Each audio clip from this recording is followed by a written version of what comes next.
Good morning, people. Excuse me, I've just woken up from what appears to be a nightmare. Last night, listening to Ramaphosa's address to the nation, I kind of went into the state of shock and just thinking, has the world gone crazy? I'll start, my thinking is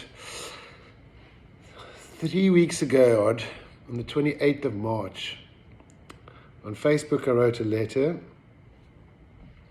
an appeal for reason, and I mentioned that I thought the enforced lockdown is the mother of all bad ideas, and I strongly stand by that. And yesterday I was upbeat because I felt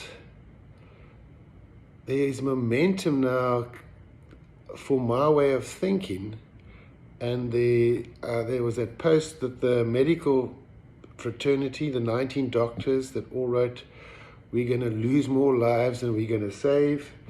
There are epidemiologists, there's philosophers, the business community, the economists, and the media are all jumping on board. And Mr. Ramaphosa, please, we need to change the strategy.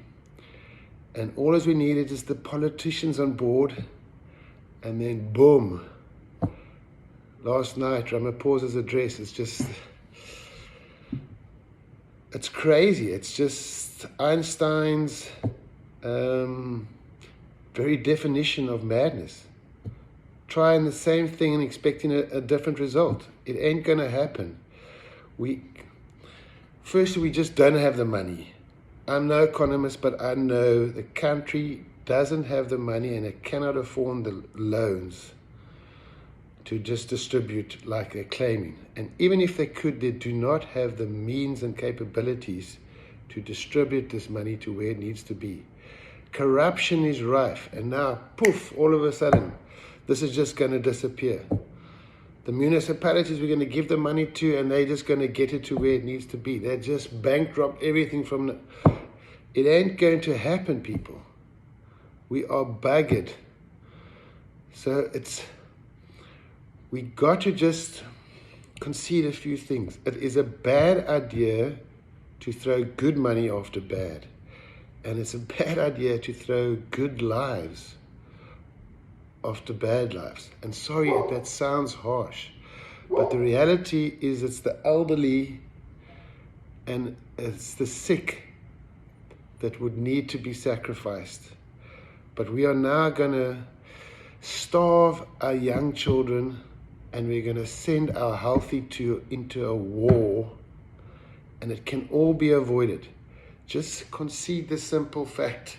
We cannot contain the virus. People are going to die, and they're going to die in proportion to our elderly and our sick in this country. If we cannot contain the virus, we can only slow it down. What is the reasoning for slowing it down? In the wealthy countries, we flatten the curve and don't crash our healthcare system.